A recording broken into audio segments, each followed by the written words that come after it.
Nessa apresentação, você vai aprender como organizar a gestão financeira da sua empresa. Bom, o que nós iremos ver? Primeiro, por que não deu certo antes, como construir um novo hábito, a construção da gestão financeira e os três principais relatórios gerenciais. Vamos começar com essa pergunta: por que não deu certo antes? Eu imagino que se você está aqui hoje assistindo esse treinamento, provavelmente você já tentou organizar os números da sua empresa no passado, já tentou aprender mais sobre gestão, mais sobre formação de preço e talvez não teve o êxito que você esperava. E é por isso que você está aqui hoje para aprender mais sobre como profissionalizar a gestão financeira da sua empresa.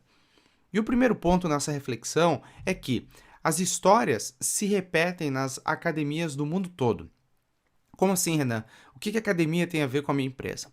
Bom, basicamente a história é a seguinte: a pessoa não se sentiu bem com o seu corpo, ou o médico receitou, disse, ou você vai para uma academia, ou você vai, ou por alguma pressão da família ou dos amigos, a pessoa foi para a academia e decidiu, nossa, eu vou mudar minha vida, eu vou dar o meu melhor e realmente eu vou ter o corpo que eu quero, ou vou ter a saúde que eu quero, vou ter a flexibilidade que eu sempre quis ter e assim por diante. E basicamente funciona o seguinte: um plano de 3 vezes por semana, 1 hora cada treino. A pessoa no primeiro dia cumpre 1 hora, no segundo dia cumpre 1 hora, no terceiro dia cumpre 1 hora.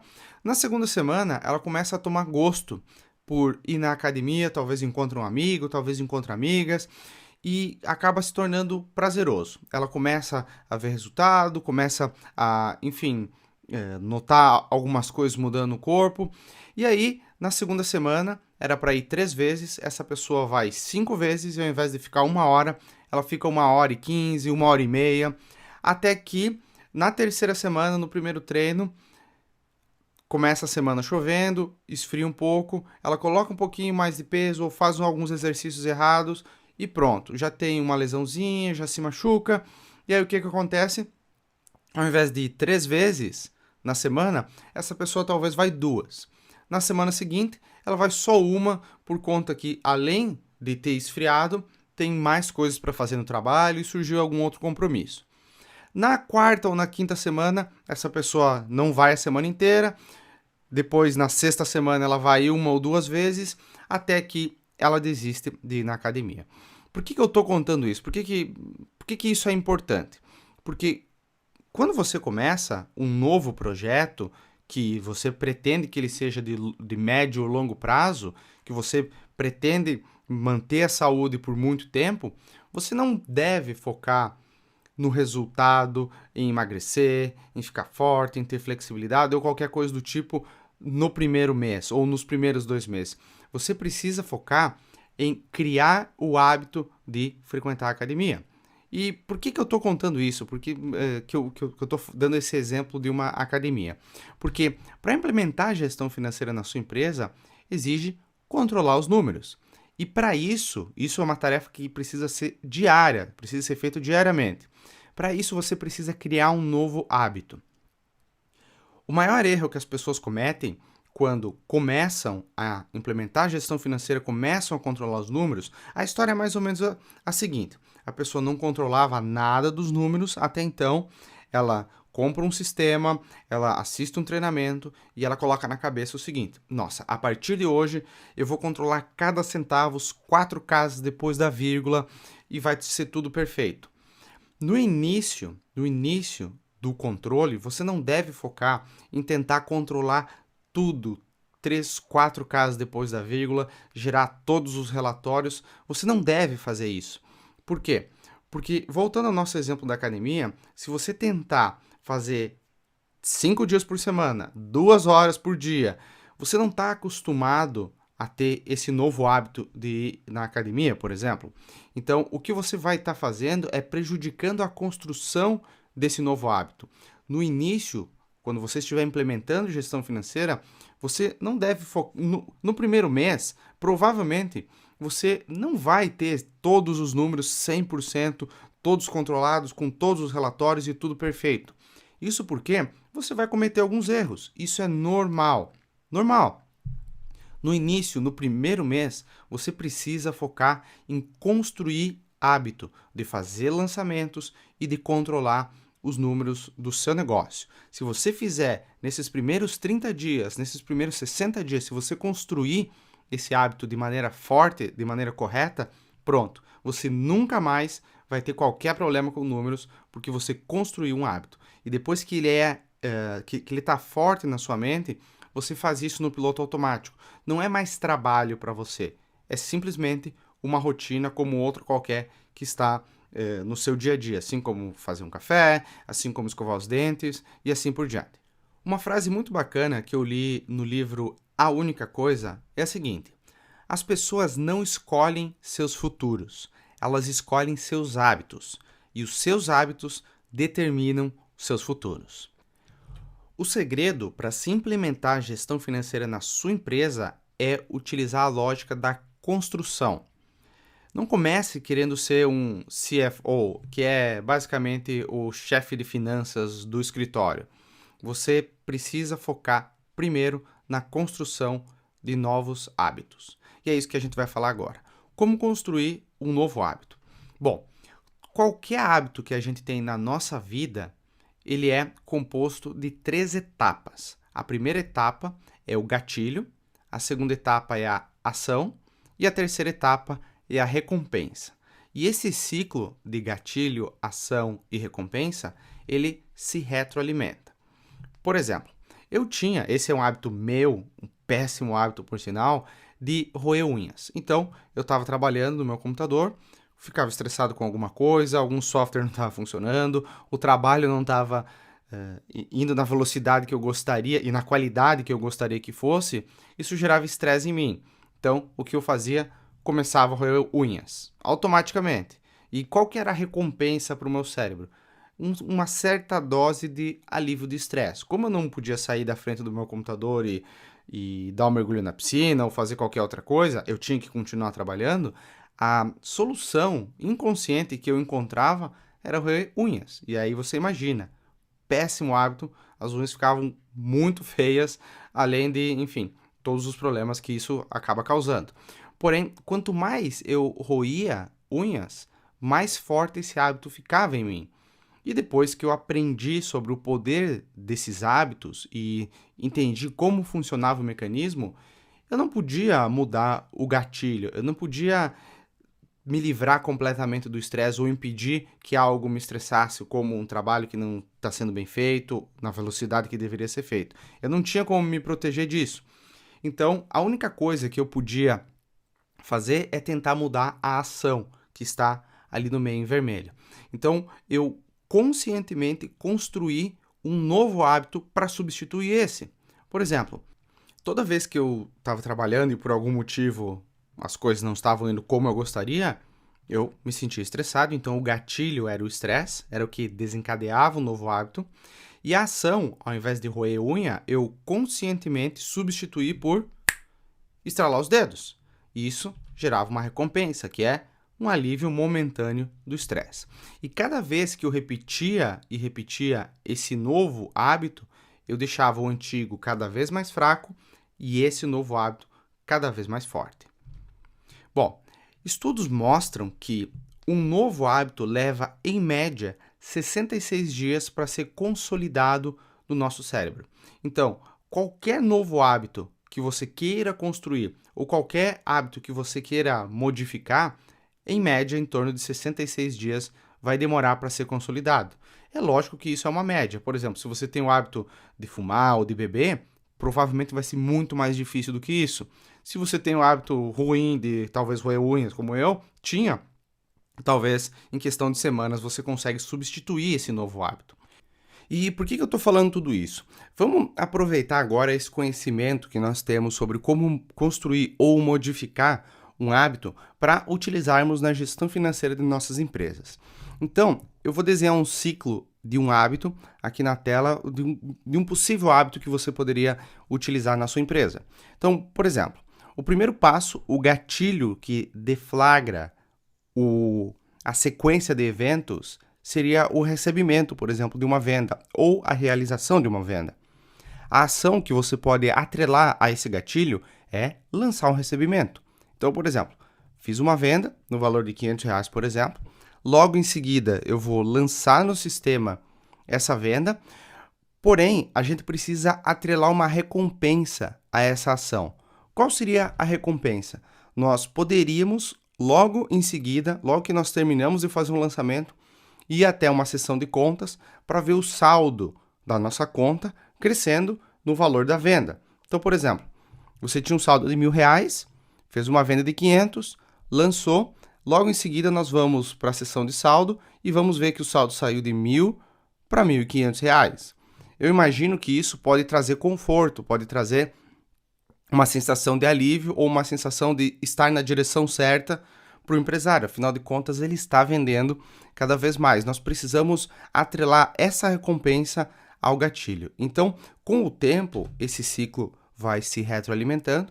Você faz uma venda ou recebe algum valor, faz o lançamento e vai imediatamente conferir o saldo. É importante a gente entender que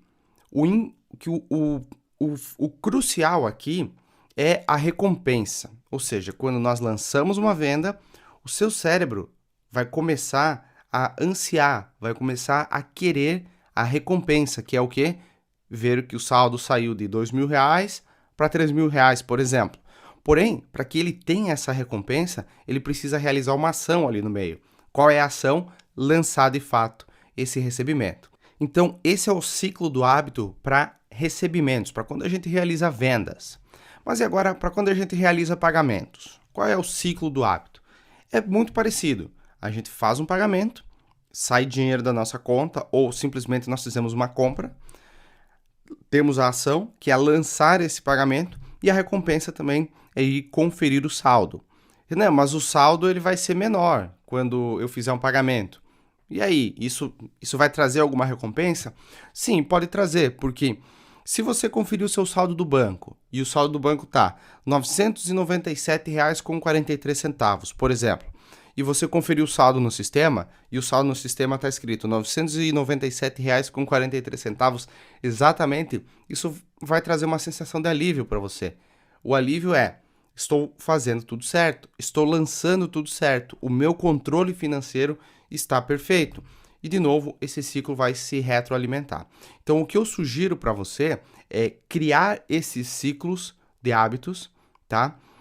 Onde tem um gatilho, que é quando ocorre um evento, um pagamento ou um recebimento, tem uma ação que precisa ser lançar esse pagamento ou lançar esse recebimento em um sistema de gestão, registrar essa movimentação financeira, esse evento financeiro, e você sempre precisa atrelar uma recompensa, que é ir conferir o saldo, por exemplo, ou conferir o saldo do banco e ver que ele está batendo.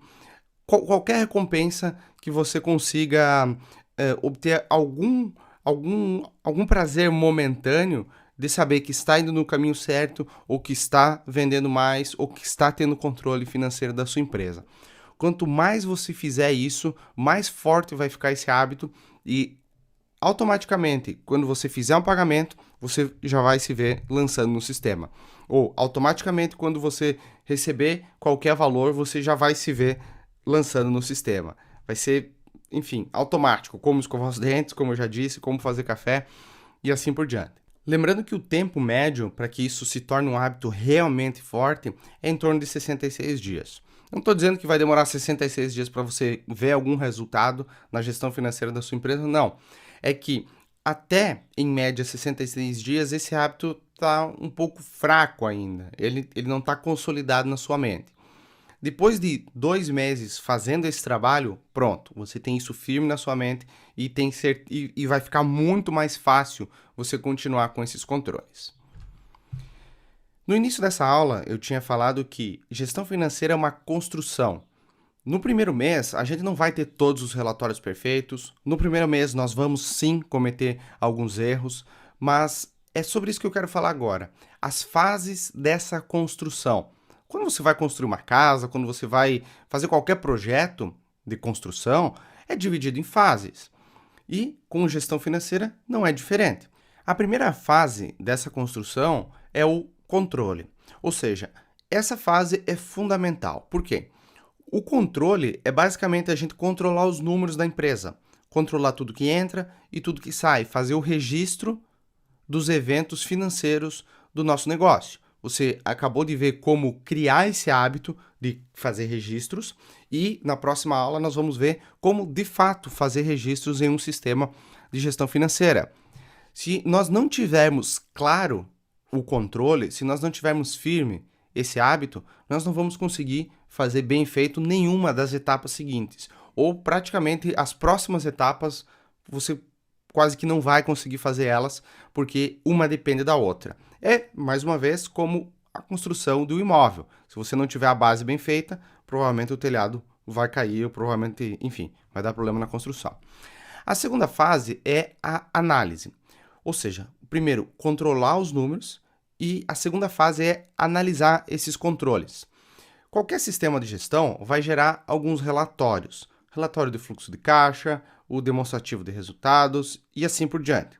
Só que, se você não controla de maneira adequada os números, se você não lança da maneira correta, você vai fazer uma análise com base em números errados. Essa análise que você vai fazer não está correta, a bússola não está apontando para o local correto. Então, não adianta nada esses relatórios que o sistema vai gerar, porque eles não são confiáveis. A terceira e última fase é decisão. Ou seja, em uma empresa, nós precisamos tomar decisões gerenciais, levando em consideração os relatórios de um sistema. É lógico que a gente não vai levar em consideração só os relatórios. Por exemplo, se eu estou decidindo investir em um carro para a empresa, um carro novo para a empresa ou não, eu não vou somente olhar para os relatórios e os relatórios vão me contar isso. Não, os relatórios vão apoiar essa decisão. Eu vou ter que levar em consideração outros fatores. Se eu estou pensando em abrir uma filial, eu preciso levar em consideração os relatórios da minha empresa, mas não só isso, eu preciso levar em consideração o mercado em que eu atuo, o tamanho da cidade, a condição do país, o momento da economia e vários outros fatores. Então, vamos repassar cada um deles. O primeiro passo é controlar os números da sua empresa. É saber que tudo que entrou e tudo que saiu foi controlado. O segundo passo é fazer a análise. Se você faz bem os controles, você vai conseguir analisar esses números de maneira adequada, porque esses números são confiáveis. E se esses números são confiáveis, você tem certeza que pode tomar decisão levando em consideração esses números, porque o controle, que é a primeira fase da construção, foi bem feito, porque a análise foi feita em números confiáveis, logo você tem certeza, você tem confiança nos números para levá-los em conta, para tomar uma decisão de investimento, para abrir uma nova filial e assim por diante. Essas são as 3 fases da construção. Se você tiver o controle bem feito, a análise fica muito mais fácil e a decisão fica muito mais segura. O que eu quero fazer agora é falar sobre os 3 relatórios gerenciais. Basicamente, toda empresa precisa desses relatórios e esses 3 relatórios vão contar a história da empresa. Com 3 folhas de papel em cima da mesa, nós podemos ter clareza da real situação financeira de um negócio. E o primeiro deles é o fluxo de caixa. Bom, o fluxo de caixa, o que ele vai demonstrar? Ele vai demonstrar o fluxo de dinheiro na empresa. Ele é muito semelhante a um extrato bancário. Então, imagine que você vai no banco, você tira o extrato do mês de janeiro e lá vai aparecer o saldo inicial, vai aparecer todas as entradas, vai aparecer todas as saídas e vai aparecer o saldo final. Muito simples. O fluxo de caixa de uma empresa faz exatamente isso. Ele vai mostrar todas as entradas de dinheiro, todas as saídas e o saldo final. Na verdade, ele vai começar com o saldo inicial. 1º de janeiro de 2030 tinha o saldo de R$1.000, vai demonstrar tudo que entrou, tudo que saiu e o saldo final. O fluxo de caixa é isso. Dependendo do sistema de gestão que você utiliza, pode ter mais ou menos informações. Pode ter alguns gráficos, pode ter alguns relatórios, pode ter algumas categorias, mas basicamente o fluxo de caixa é um extrato bancário. Ele vai mostrar dia a dia o que aconteceu com o dinheiro da empresa, como o dinheiro foi recebido e como o dinheiro foi gasto.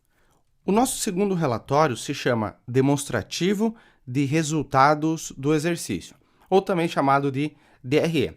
O nome parece um pouco complicado, mas é muito simples. Na verdade, esse é o relatório que a maioria dos empresários busca querendo saber qual foi o resultado da empresa. É esse relatório que vai contar para a gente. O demonstrativo, ele demonstra quanto a empresa faturou, seus gastos e qual foi o resultado em um determinado período de tempo. Então, aquela pergunta que muitos empresários fazem, quanto eu lucrei esse mês? É o DRE que vai contar para a gente. Então, vamos imaginar mês de janeiro, por exemplo. Quanto você vendeu no mês de janeiro? Por exemplo, R$100.000. Quais foram os seus gastos? Aí ele vai detalhar, o DRE vai ter esses detalhes. 50 mil de fornecedor, R$10.000 de despesas fixas, R$30.000 disso, R$5.000 de impostos e no final a última linha vai ser o resultado, que pode ser lucro ou pode ser prejuízo. Então o DRE ele vai pegar um período de tempo.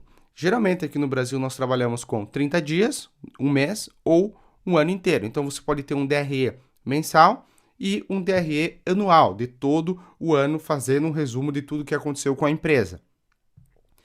Enquanto o fluxo de caixa ele vai demonstrar somente quando há movimentação de dinheiro, o DRE ele vai demonstrar sempre que você faz compras ou que você faz vendas. Então, por exemplo, se você fez uma compra de R$20.000, essa compra vai ser registrada no DRE na data em que você fez, de R$20.000.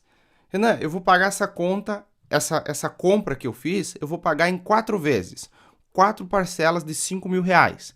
Então, aqui a gente tem duas informações diferentes. No DRE, vai demonstrar o seguinte, R$20.000 de compra. No fluxo de caixa, vai demonstrar, esse mês saiu R$5.000 referente à primeira parcela, no mês seguinte saiu mais R$5.000 referente à segunda parcela e assim por diante. Então, esses dois relatórios contam histórias diferentes da nossa empresa. Um vai se concentrar na movimentação de dinheiro, que é o fluxo de caixa, e o outro vai se concentrar em apurar qual foi o resultado da empresa em um determinado período de tempo, que é o DRE. E o último relatório se chama Balanço Patrimonial. O nome parece um pouco complicado, um pouco complexo, mas eu garanto que é muito simples. O balanço patrimonial, ele relaciona todos os ativos, ou seja, o que a empresa possui. Ele relaciona também todos os passivos, ou seja, tudo que a empresa deve, e qual é o patrimônio líquido, que é o saldo entre essas duas contas. Renan, não ficou muito claro para mim como é que funciona o balanço patrimonial. Não tem problema, eu vou dar um exemplo muito simples utilizando você, pessoa física que está me assistindo agora. Então, de um lado, vamos relacionar tudo que você tem. Isso nós chamamos de ativos. Então, vamos fazer a relação de todos os bens que você tem. Você tem um telefone, um computador, você tem um carro, você tem uma casa na praia, todos os móveis. Vamos fazer toda essa relação. Então, vamos supor que a soma dá R$1 milhão. Ótimo.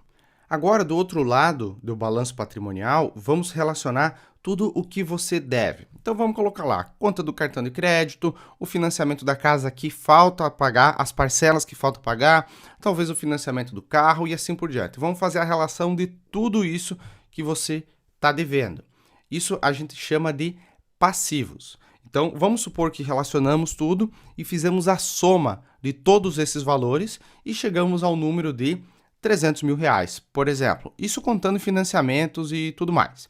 Então, qual que é o saldo dessas duas contas? Se eu pegar todos os meus ativos, R$1 milhão, e se eu pegar todos os meus passivos, R$300 mil, qual que é o saldo? Se eu fizer um menos o outro, eu vou chegar a R$700 mil.